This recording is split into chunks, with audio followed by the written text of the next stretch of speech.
Hello बच्चों, कैसे हो आप सब। बच्चों, प्रीवियस लेक्चर में हमने प्रेशर के बारे में पढ़ा था और वो हमारा चैप्टर कंप्लीट हो चुका है। ओके।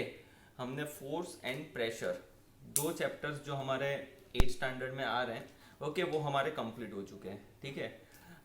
अभी बच्चों, आज एक नया चैप्टर स्टार्ट करने जा रहे हैं, एक नया टॉपिक, बहुत ही बेहतरीन टॉपिक स्टार्ट करने जा रहे हैं जिसका नाम है फ्रिक्शन। क्या है बच्चों? फ्रिक्शन।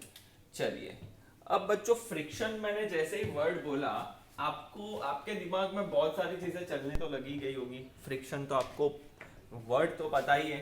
ओके। बट हम उससे फिजिक्स की डिटेल, फिजिक्स में कैसे पढ़ते हैं फ्रिक्शन को, ओके, उसके बारे में जानेंगे। ठीक है। तो बच्चों, सबसे पहली बात तो मैं आपको बताना चाहता हूँ, अगर आप क्रिकेट खेल रहे हो, ठीक है, ग्राउंड में क्रिकेट खेल रहे हो, ठीक है, तो आपके पास बॉल होती है। ओके। तो बॉल को अगर आप ऐसे थ्रो करते हो ग्राउंड पर, ठीक है, तो थोड़ी देर के बाद आप देखोगे बॉल की स्पीड कम होती है और फाइनली वो स्टॉप हो जाता है। ठीक है, ये आपने ऑब्जर्व किया होगा। ठीक है। तो बच्चों, ऐसा तो क्या हुआ कि जिससे कि बॉल की स्पीड कम हो गई और फाइनली वो स्टॉप हो गया, तो कि बॉल की सरफेस और ग्राउंड की जो सरफेस है उन दोनों के बीच में कुछ हो रहा था। अब वो क्या हो रहा था? तो वो था फ्रिक्शन। ओके। दोनों के बीच में फ्रिक्शन लग रहा था, तो उसकी वजह से वो बॉल स्टॉप हो गई। एक और एग्जांपल देता हूं बच्चों। ठीक है। ओके। आप साइकिल चला रहे हो रोड पर, ओके, आप ऐसा करते हो कभी कभी कि पैडलिंग मार, बहुत सारी पैडलिंग कर लेते हो, ठीक है, एकदम फास्ट तेज साइकिल चला रहे हो और उसके बाद आप पैडल नहीं मारते हो, ठीक है, मतलब कि साइकिल अपने आप चली जा रही है। बट एक टाइम ऐसा आएगा कि आपकी साइकिल की स्पीड क्या हो जाएगी बेटा? कम हो जाएगी। ऐसा क्यों होता है? ऐसा इसीलिए होता है क्योंकि एक फैक्टर होता है, और वो फैक्टर कौन सा है?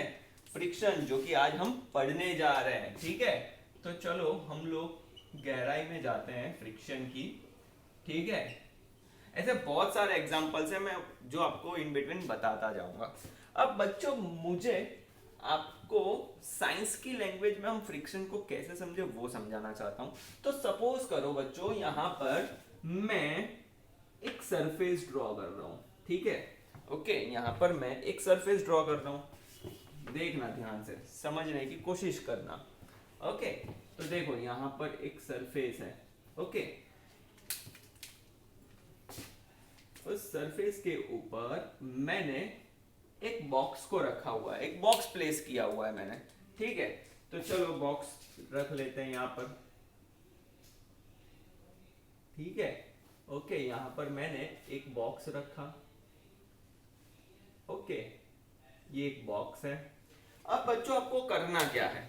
ठीक है, आप ऐसा भी कर सकते हो, आपके घर में टेबल तो होगा, टेबल पर बुक रख लेना, कोई दिक्कत की बात नहीं है।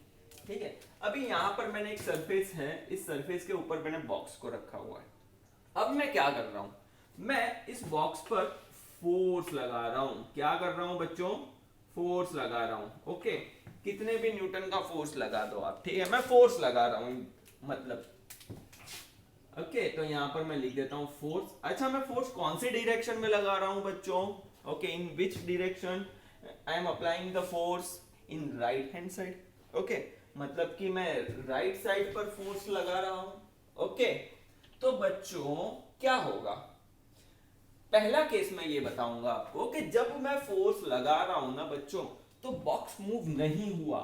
बॉक्स मूव नहीं हुआ है बच्चों। ओके। तो बॉक्स मूव ना होने का रीजन क्या है बच्चों? बॉक्स मूव क्यों नहीं हुआ? ठीक है, क्योंकि अप्लाइड फोर्स सफिशिएंट नहीं था।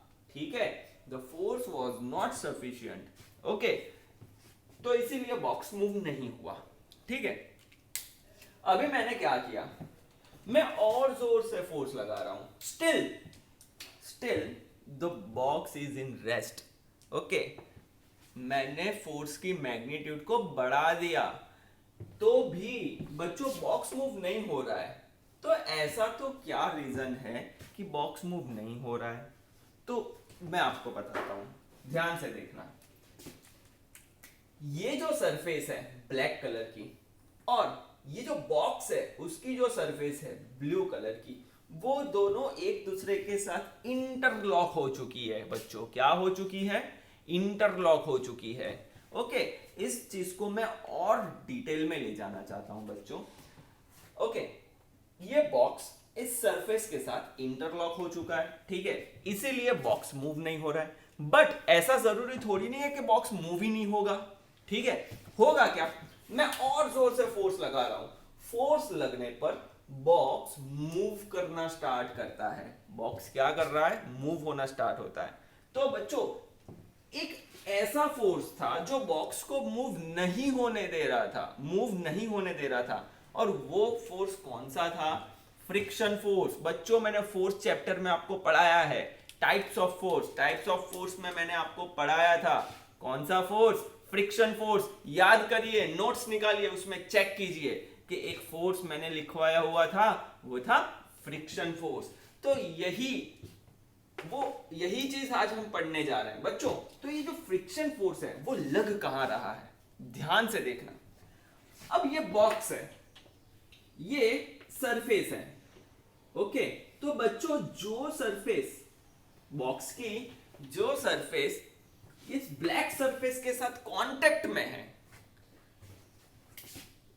ये वाली जो सरफेस आपको दिख रही है, जो मैं ग्रीन कलर से बना रहा हूं, ओके, ये ग्रीन कलर से जो सरफेस बनी हुई है, मतलब ये जो निशानी मैंने की है, मार्क किया है, यही पोर्शन बॉक्स के साथ कांटेक्ट में है।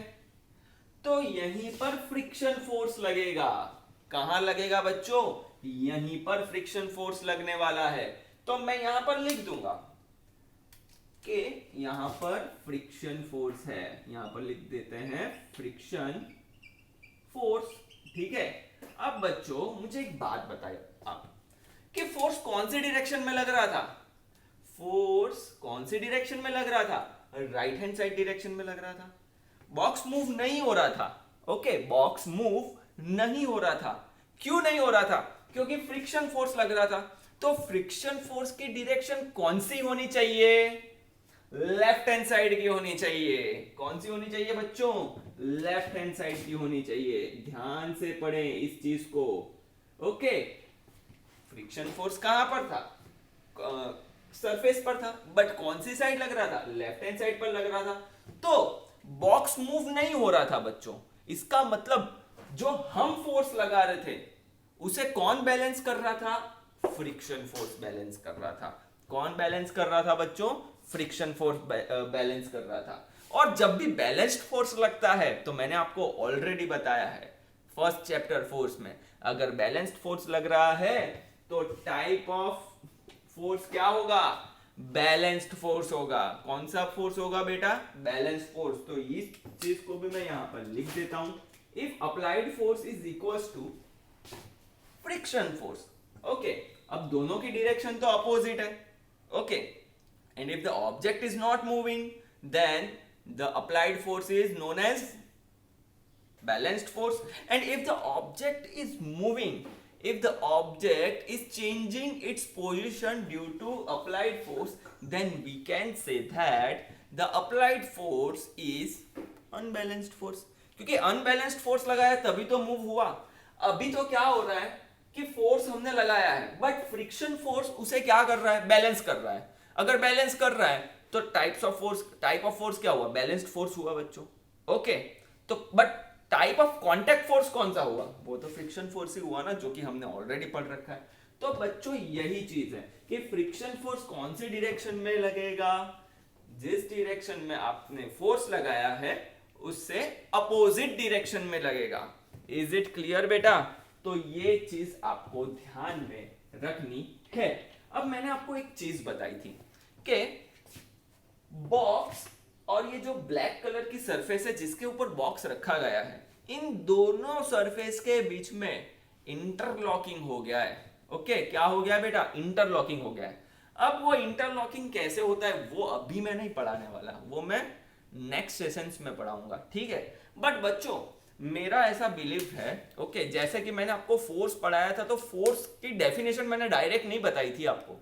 मैंने आपको फोर्स की वजह से जो इफेक्ट होती है उसके बारे में बताया था। ओके, वैसे बच्चों, फ्रिक्शन की वजह से क्या एडवांटेजेस हैं फ्रिक्शन की वजह से, क्या डिसएडवांटेजेस मतलब कि मेरिट्स एंड डीमेरिट्स क्या हैं, उसके बारे में अब हम डिस्कस करने जा रहे हैं। ठीक है, तो मैं सबसे पहले लिखूंगा बच्चों मेरिट। ओके, यहां पर मैं लिखूंगा advantages of friction, advantages of friction. ठीक है, अब बच्चों एक्चुअली एडवांटेजेस है ना फ्रिक्शन टाइप, 3 टाइप के फ्रिक्शन होते हैं, स्टैटिक, रोलिंग और ये सब बहुत सारे टाइप के फ्रिक्शन होते हैं। ठीक है, उसके बाद वो लोग फ्रिक्शन क्यों होता है ये समझाते हैं, उसके बाद एडवांटेज डिसएडवांटेज बताते हैं। बच्चों मैं आपको सबसे पहले एडवांटेज एंड डिसएडवांटेज बताऊंगा। बच्चों यार सिंपल चीज है ना यार, मोबाइल आप लेने जाते हो स्टोर पर तो आप उसे पहले मतलब आपके दिमाग में एक ही चीज चल रही होती है कि इसके एडवांटेज क्या होंगे, इसके डिसएडवांटेज क्या होंगे। तो वैसे ही हम अगर फ्रिक्शन पढ़ रहे हैं तो उसके एडवांटेज क्या होंगे और उसके डिसएडवांटेज क्या होंगे, अगर वो पढ़ लेंगे तो हमें फ्रिक्शन को डिटेल में जब पढ़ेंगे हम लोग तो वो समझना हमारे लिए आसान होगा। तो बच्चों सबसे पहले एडवांटेजेस ऑफ फ्रिक्शन, चलो तो हम समझते हैं फ्रिक्शन के क्या एडवांटेज हैं। तो सबसे पहला एडवांटेज समझो बच्चों कि फ्रिक्शन होता ही नहीं। ओके, फ्रिक्शन होता ही नहीं तो क्या होता, आपको इमेजिन करना है। अगर फ्रिक्शन होता ही नहीं तो क्या होता। ओके, अगर कोई सरफेस फ्रिक्शनलेस होती, फ्रिक्शन नहीं होता इसका मतलब कि मैं ऐसा कंसीडर कर रहा हूं कि कोई भी सरफेस फ्रिक्शनलेस है। तो बच्चों क्या मुझे एक बात बताओ, क्या आप चल पाते, क्या आप दौड़ पाते? ओके, आप बार बार फिसल जाते बच्चों। अब आप दौड़ने की कोशिश करोगे आप फिसल जाओगे। ओके, आप अपने आप को रोक ही नहीं पाओगे, क्योंकि अगर आपको रुकना है तो आपको क्या करना होगा, जिस सरफेस के साथ कांटेक्ट में है उसके अपोजिट डायरेक्शन में एक फ्रिक्शन होगा, तभी आप रुक पाएंगे बच्चों। अगर फ्रिक्शन ही नहीं है तो आप क्या रुक पाओगे? मुझे एक सिंपल बात बताओ, देखो यहां पर मैं एक ऐसी सरफेस ड्रॉ कर रहा हूं, ठीक है, और इस सरफेस पर मैं एक बॉल को फ्री फॉल करवा रहा हूं। देखो ऐसे बॉल को रिलीज कर रहा हूं, ये रेड कलर का एक बॉल है, ठीक है।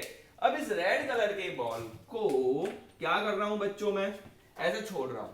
तो छोड़ने पर क्या होगा, बॉल एक बार मूव होना स्टार्ट होगा ना, वो कभी इनफाइनाइट मतलब वो जिंदगी में कभी रुकेगा ही नहीं। समझो बात को, वो जिंदगी में कभी रुक ही नहीं पाएगा। क्यों? क्योंकि ये जो सरफेस मैंने कंसीडर की है, that surface is frictionless surface बेटा। Is it clear? Okay, so बच्चों सबसे पहला एडवांटेज और सबसे पहला एडवांटेज ये है कि without friction we would slip और फॉल एवरी टाइम। ओके, मैं यहां पर लिखता हूं without friction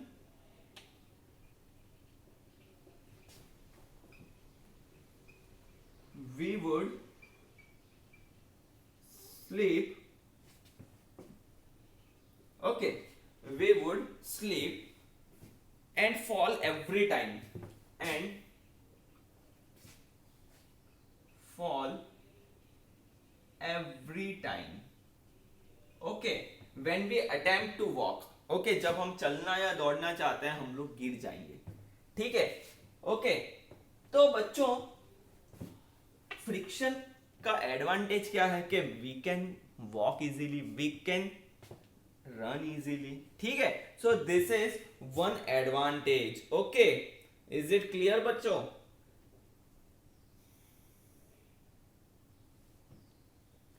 Cars and buses are able, दूसरा advantage, cars and buses are able to run on the road. Okay, बच्चों मुझे एक बात बताओ, अगर फ्रिक्शनलेस रोड होता तो कार या बसेस या ट्रक या टू व्हीलर या बाइसिकल कोई भी व्हीकल हो, क्या वो इजीली चल पाता? ओके हम लोग चला ही नहीं पाते बच्चों, ना कार को चला पाते ना ट्रक को चला पाते। ठीक है, ओके बच्चों, even without friction writing on a paper would be impossible. तो मैं एक और चीज लिखता हूं, without friction, without friction writing on paper would be impossible. Okay, without friction nails cannot be hold in the wall. Okay, हम ऐसा कह सकते हैं। Okay, friction causes nails and screw to hold on the onto wall. Friction causes nails, friction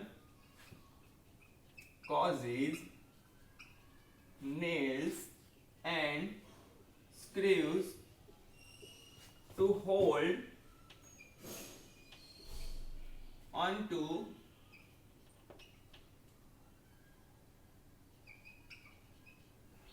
wall. ठीक है बच्चों, मुझे एक बात बताओ, आपके घर में वॉल पर वॉच होगी, ठीक है, पेंटिंग्स होंगी, फ्रेम्स होंगी, तो वो किससे अटैच्ड है? स्क्रू से। ओके ठीक है, उस स्क्रू से अटैच है। ओके उसके बाद उसे हमने अटैच कर दिया, तो वो जो नेल हो या तो स्क्रू हो, उसे अगर हम वॉल में होल्ड करना चाहते हैं तो हमें हैमर से उसे क्या करना होगा, हिट करके उसे फिक्स करना होगा। ठीक है, तो वो भी बच्चों फ्रिक्शन की वजह से होल्ड हो पा रहा है। So friction causes nails and screws to hold on to walls. ठीक है बच्चों, okay, it is because of friction between brake, shoe and wheels. Okay बच्चों, एक और एडवांटेज है, फ्रिक्शन की वजह से ही तो हम ब्रेक लगा पाते हैं। ठीक है, अच्छा होता क्या है, आप स्पीड में साइकिल चला रहे हो, ये जा रहे हो फर्स्ट क्लास, आजकल तो सुबह सुबह सब साइकिल चलाने जाते थे ना, बीच में लॉकडाउन से पहले सब निकले थे, एटलास की साइकिल लेके निकल लेते थे। ऐसे मस्त घूमते थे, मतलब ऐसा लगता था कि मतलब हेलमेट वेलमेट सब पहन के बच्चे निकलते थे।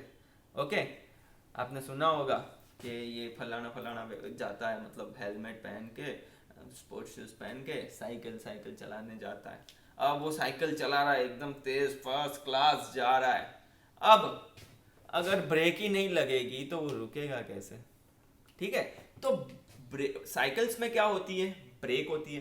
ब्रेक को जब आप प्रेस करते हो तो ब्रेक शू क्या करती है, टायर और ब्रेक शू के बीच में क्या होता है, फ्रिक्शन होता है, और फ्रिक्शन होने की वजह से ही बच्चों क्या होता है, आपकी साइकिल की स्पीड कम होती है या तो आपकी साइकिल स्टॉप हो जाती है। ओके तो बच्चों ये है एडवांटेजेस एंड, अरे यार सबसे इंपॉर्टेंट एडवांटेज बच्चों, ओके दिवाली में पटाखे फोड़ते हो ना, तो सबसे पहले आप मैच स्टिक का तो यूज करोगे ना, मैच स्टिक।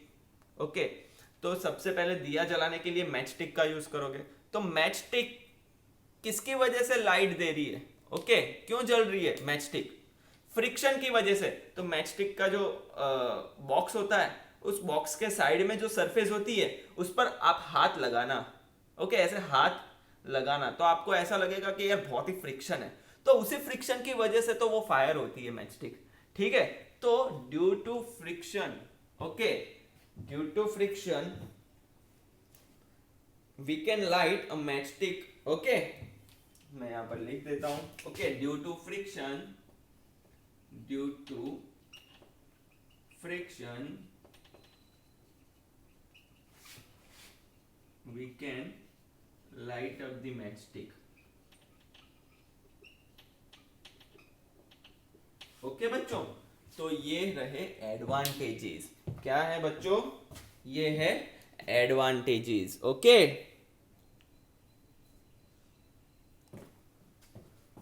तो बच्चों ये थे एडवांटेजेस फ्रिक्शन के। अब बच्चों मैं डिसएडवांटेज भी बता देता हूं ताकि आप कंपेयर कर सको ये फ्रिक्शन है क्या। ठीक है, तो हम यहां पर लिखते हैं disadvantages of friction. ओके, तो बच्चों फ्रिक्शन के डिसएडवांटेज क्या है? The heat is produced in the moving part of machines. Okay, heat produced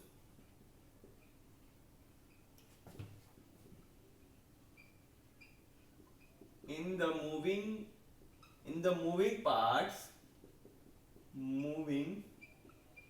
parts of machinery. Okay, heat produced in the moving parts of machinery. Okay, due to friction. अब बच्चों होता क्या है, ध्यान से समझना. देखो इंडस्ट्री में बच्चों बहुत सारे मशीनरी होती है, ठीक है, जिसमें कि मूविंग पार्ट्स होते हैं, ठीक है. अब बच्चों होता क्या है यार, इवन आपके घर पे मूविंग मशीनरी है, बताऊं आपको, सिंपल वाली फैन क्या करते हैं, फैन क्या करता है, मूवी तो होता है, ठीक है. तो बच्चों मूविंग पार्ट्स में कभी कभी क्या होता है, मूविंग पार्ट्स में कभी कभी कंटिन्यूअसली वो बहुत टाइम तक वर्क करने की वजह से एक फ्रिक्शन, मूविंग पार्ट्स में क्या होता है बच्चों, हीट प्रोड्यूस होती है. और वो हीट क्यों प्रोड्यूस होती है, क्योंकि मूविंग कॉन्टेक्स्ट की वजह से वहां पर फ्रिक्शन प्रोड्यूस होता है. और उसी की वजह से एक टाइम ऐसा आ जाता है कि वो घिस जाते हैं बच्चों, वो क्या हो जाते हैं, घिस जाते हैं, ठीक है. तो बच्चों the heat produce in the moving parts of machinery due to friction. Okay, that is result in, हम ऐसा भी लिख सकते हैं, which results in wear and tear of parts. इसका मतलब क्या हुआ बच्चों, फ्रिक्शन की वजह से वो पार्ट क्या हो जाता है, खराब हो जाता है, एकदम रफ हो जाता है, वो पूरा घिस जाता है, ठीक है बच्चों. तो वो किसकी वजह से होता है, किसकी वजह से, फ्रिक्शन की वजह से होता है, ठीक है. Forest fires are caused due to friction.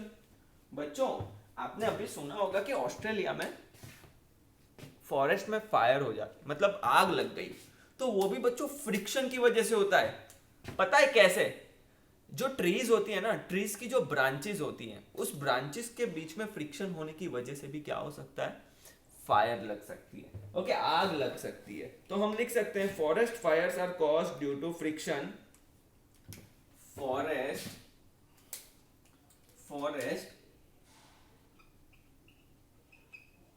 fires are caused due to friction. Okay, क्या होता है, दो ब्रांच है, ओके, कोई एक पेड़ है, पेड़ की ब्रांचेस है, दो ब्रांचेस के बीच में अगर रबिंग हो जाए, तो रबिंग होना मतलब कि फ्रिक्शन होना, और फ्रिक्शन की वजह से बच्चों क्या हो सकती है, आग लग सकती है. Tyres of vehicle and sole of footwear wear out. Okay, tyres of vehicle